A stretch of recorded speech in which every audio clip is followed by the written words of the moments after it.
Hi bestie, how are you today? I hope you're having a fantastic day. I'm so happy you made it. In case this is your first time here, hi, I'm Sarah. I'm so glad that you're here and we're gonna have a good time together. I'm gonna go over today all the books that I read in the month of February, give you a little synopsis and my rating with no spoilers. So let's just jump right in. Before I forget, this month, by this month I mean March. Yes. So this month I am going to be hosting a virtual book club on my Patreon, patreon.com/bestfriendbookclub. The book club pick this month is Gothicana. I am super excited to read this. I wanted to create a space where we could talk about the books that we love without feeling judged. And I feel like I don't really have a lot of friends locally that enjoy reading the same kind of books that I read. So I just wanted to create this little space so we could all hang out, have a good time, and just be besties. Like, I'm really excited for this. So if you want to join, just go to patreon.com/bestfriendbookclub. I'll put the link somewhere in the description, but I would love to have you there. The first book that I finished this month, Kingdom of Ash by the queen herself, SJM. I read like the last 40% in the physical copy, but I mostly read this on my Kindle and I listened to the audiobook.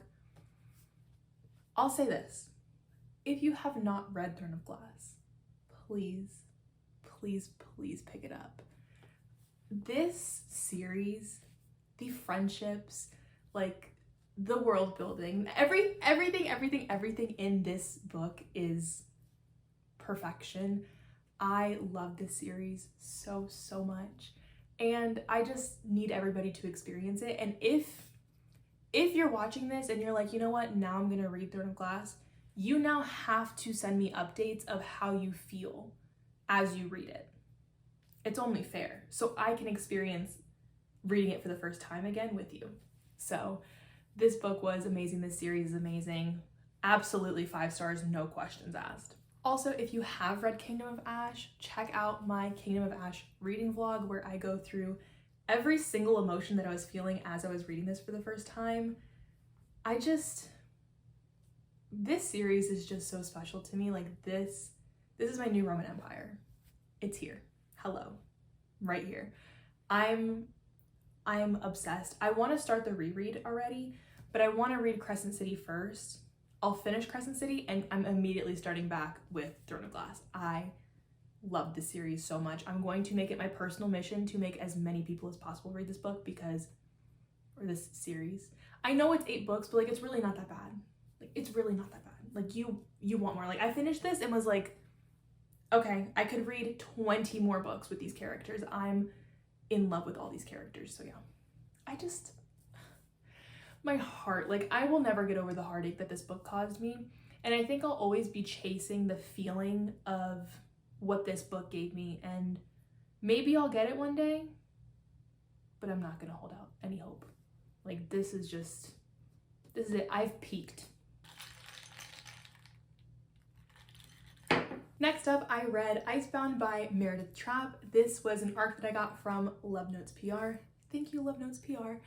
And I was very excited for this. So this is a hockey romance set in Nashville, and I was reading this as I was in Nashville, so I was just over the moon. So excited to read this. So this is an age gap dual POV hockey romance that follows Rode and Nina.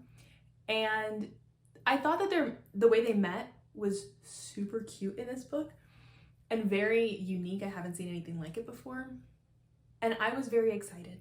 Hockey romance is right up my alley. However, this just didn't do it for me because the age gap bothered Rode so much. It's an 11-year age gap. It bothered Rode so much. And then one day his flip switched and he was like, it no longer bothers me. I just wasn't a huge fan. And to me, the spice didn't save it. Because sometimes it's okay, well, the spice was good, so PEMDAS, it cancels out. But it just didn't do it for me. This was a very middle of the road book. I would give this a 3 out of 5. However, the way she set up the other 2 books with his 2 friends, I would be very interested in a single dad hockey romance. Would love to see it. This one just was not for me. The next book I read was War by Laura Thalassa. This is the second book in the Four Horsemen series. I had to take a break like 30-40% into this book because it was just very similar to the first book and I read them back to back. Took a little break, came back to it. I'm obsessed. I want to say it's like arranged marriage, but War sees her and is like, oh, you're my wife. Like, God sent you, you're my wife. And she's just like, what are you talking about? And the whole time he just calls her wife, my wife. Love, love, love this. I really, really like these books, like these Four Horsemen books. Pestilence is amazing. If you have not read it, please go read it right now. War was good, so Pestilence 5 stars. That was last month. Was it last month? Had to have been. Pestilence was 5 stars. War 4 stars, maybe like closer to 4.5, but because I took the break, or I needed to take the break, I just was like, it can't be a 5-star read. But so this is like technically arranged marriage, 1 bed, 1 horse. And let me tell you something, 1 horse gets me every single time. I don't know what it is, but I have made a Goodreads shelf, my 1 horse shelf. I just love it. It just does something to me. Of course, his name's War. It's giving Touch Her and Die, but this is also somehow giving Walking Dead vibes. So if that would be something you're interested in, War, Laura Thalassa. I had a great time reading this. These books aren't like super plot heavy in the sense that like there really isn't a plot outside of like, oh, I shouldn't be with you, like the forbidden love aspect. That's really it. However, they're still amazing. I think I'm gonna get to the 3rd one at some point this month. We'll see. Next up was God of Wrath by Rena Kent, which is the 3rd book in the Legacy of Gods series. I have read 3 books, however, it was books 1, 3, and 5, not 1, 2, and 3. Read book 1, it was fine. Skipped straight over to Nikolai because I knew how unhinged he was and I needed to read his book.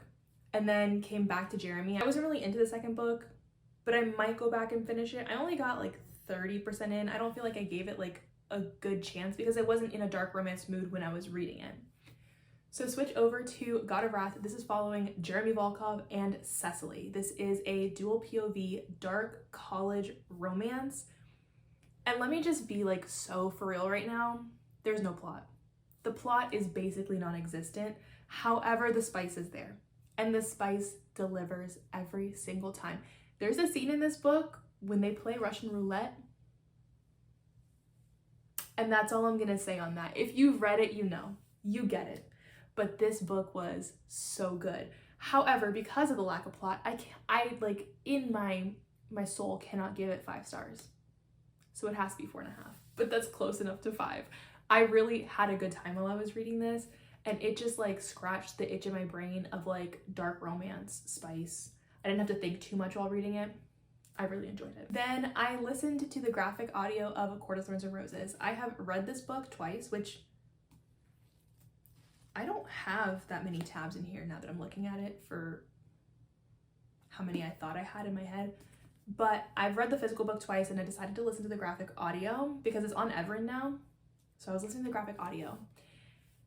And going right into ACOTAR after finishing Throne of Glass was not my best move because I just fell in love with the Throne of Glass characters and the female main character in that series. And then going to listen to Feyre complain about having to go hunt just wasn't it. I was like, really? The graphic audio did a good job of like immersing you in the story. A little too much sometimes though, like the parts where like they're kissing, no, hard pass. Like I cannot listen to that. But I don't want to get like too into details of the book, but the graphic audio was good. But if it was like your first time listening to it, like you have not read the actual book, like the physical book before, and you're just going straight into the graphic audio, I feel like you'll have a way different experience and a different opinion of the characters than if you just read the physical book or listen to the regular audiobook. But I still love this series. I made it halfway through A Court of Mist and Fury before Everend was like, you're out of credits for the month, so sorry, see you next month. So I'll hopefully get to finish those this month. When I first read ACOTAR, I gave it 5 stars, and then I read the rest of the series and was like, that is not a 5-star book. The graphic audio just confirmed this is a very solid 4 stars. The next 2 books are probably my 2 favorite books from this month, which is hard to say because I loved Kingdom of Ash and it was so amazing. However, I've said this once, I will say it again. Stephanie Archer is a mastermind. She can do no wrong. Like, she just is the author for me. Like, I very much appreciate her writing, and I just want her to write like a million more books so I can just read Stephanie Archer books for the rest of my life because I'm obsessed. I'm obsessed. So the first one that I read by her this month was Behind the Net. This is a dual POV hockey romance following Jamie and Pippa. Jamie is the goalie for this hockey team, and Pippa is this aspiring musician, and her sister works for the hockey team. She has a degree in marketing, and so her sister's like, well, they usually do internal hires, so you have to like be working in some like aspect of the company in order to like be considered for the new marketing position that they're going to open up in a few months. So find out that Jamie needs an assistant. She shows up to Jamie's doorstep and is like, whoa, this is the guy I went to high school with. So they went to the same high school, but neither one of them, like, they didn't really talk, but they both knew of each other. And this is a situation of like, he falls first, he falls harder. And like, he's grumpy, but in a way that's just like, I love him so much. So Stephanie Archer is also like the queen of super cute cartoony cover spice. Like, it doesn't match, like the cover isn't matching what's going on in the book. However, I'm still here for it. Absolutely love it. I cannot speak highly enough of Stephanie Archer. I love her. So Pippa becomes Jamie's assistant and moves in with him as his live-in assistant, and I think we all know where this one goes. I just loved this book because like the plot line is good, but also the spice is good. And like when I say the spice is good, I mean like these are the shelves I put it on. We have Praise, Say My Name, Eyes on Me, Use Your Words. Come on. Your Use Your Words shelf is also sometimes like a beg shelf, but I didn't want to make 2 separate ones because they're kind of similar. But if you want more recommendations, I do have those shelves on my Goodreads. I'll put my Goodreads somewhere in the description and you can go check those out. Mom, if you're watching, I'm sorry. This is a Grumpy Sunshine, no 3rd act breakup, peak hockey romance because there's so much actual hockey in the hockey romance. I don't really like when he's a hockey player, but the book has nothing to do with the fact that he's a hockey player. Don't call it a hockey romance if that's not what's happening. Do you get what I'm saying? I hope you get what I'm saying. After reading Behind the Net, I really wanted to take a little break from hockey romance, but it was just so good, and I knew she had the fake out.